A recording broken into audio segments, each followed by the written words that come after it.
और जापान दो बड़े एशियाई लोकतंत्र और अब एक ऐसी साझेदारी की ओर बढ़ रहे हैं जो पूरे इंडो पैसिफिक रीजन में शक्ति संतुलन को बदल सकती है। चीन के बढ़ते खतरे के बीच जापान ने भारत के सामने एक बहुत ही महत्वाकांक्षी प्रस्ताव रखा है कि 2000 से 3000 किलोमीटर रेंज वाली long range tactical strike capability को मिलकर डेवलप करने का। तो क्यों अचानक जापान भारत के साथ ये करना चाहता है और क्या भारत को इस प्रस्ताव को स्वीकार करना चाहिए? आज की इस वीडियो में हम यही सब विस्तार से समझेंगे।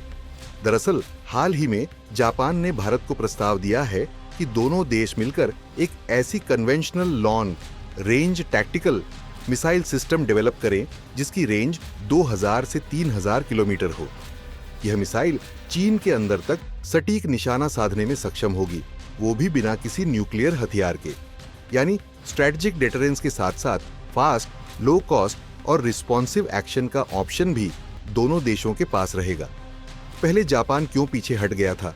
दरअसल कुछ ही दिन पहले रिपोर्ट आई थी कि जापान यूके और इटली के साथ मिलकर जो छठी पीढ़ी के फाइटर जेट प्रोग्राम बना रहा है उसमें वो भारत को शामिल नहीं करना चाहता। यूके और इटली ने भारत का स्वागत किया लेकिन जापान ने मना कर दिया। ऐसे में अब अचानक जापान का भारत के साथ मिसाइल डेवलपमेंट की बात करना बहुत बड़ा और चौंकाने वाला बदलाव है। चलिए जानते हैं कि जापान की रणनीति क्या है। दरअसल जापान के थिंक टैंक के मुताबिक चीन का सैन्य विस्तार लगातार बढ़ रहा है। उसके पास पहले से ही DF-26 जैसी लॉन्ग रेंज बैलिस्टिक मिसाइलें हैं। ताइवान के पास चीन ने 3 डिफेंस लेयर्स खड़ी कर ली हैं और शकाकू आइलैंड्स को लेकर विवाद लगातार गहराता जा रहा है। इन सब के बीच जापान को लगता है कि अकेले चीन का सामना करना मुश्किल होगा। ऐसे में भारत को साथ लाने से डेटरेंस का बोझ साझा होगा। अमेरिका पर जापान की निर्भरता कम होगी। इंडो पैसिफिक में भारत और जापान एक साझा मोर्चा बना पाएंगे। भारत पहले से ही अग्नि सीरीज की मिसाइलों से न्यूक्लियर डेटरेंस में सक्षम है, लेकिन जापान का प्रस्ताव है कन्वेंशनल स्ट्राइक कैपेबिलिटी का, जो अधिक तेज, सटीक और युद्ध की स्थिति में ज्यादा प्रैक्टिकल होती है। भारत अगर जापान के साथ इस पर काम करता है तो जापान की प्रिसीजन इंजीनियरिंग और हाइपरसोनिक टेक्नोलॉजी से बहुत कुछ सीख सकता है।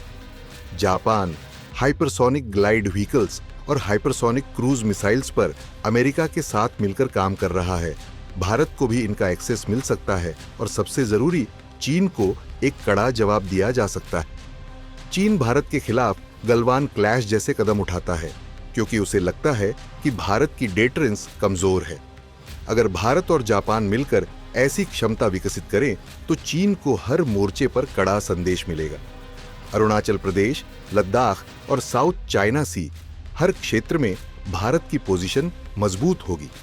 भारत की इंडो पैसिफिक स्ट्रेटेजिक वैल्यू बढ़ेगी और यह अमेरिका, EU जैसे देशों को भी भारत के और करीब लाएगा। अब आखिरी सवाल है कि क्या भारत को यह प्रस्ताव स्वीकार करना चाहिए?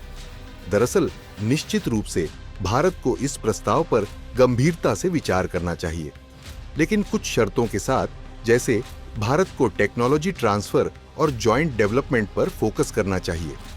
केवल सप्लायर नहीं, कोर पार्टनर बनना चाहिए और भविष्य में जापान जैसे देश भारत को किसी प्रोजेक्ट से बाहर न रखें, इस पर भी भारत को स्पष्ट रुख अपनाना होगा।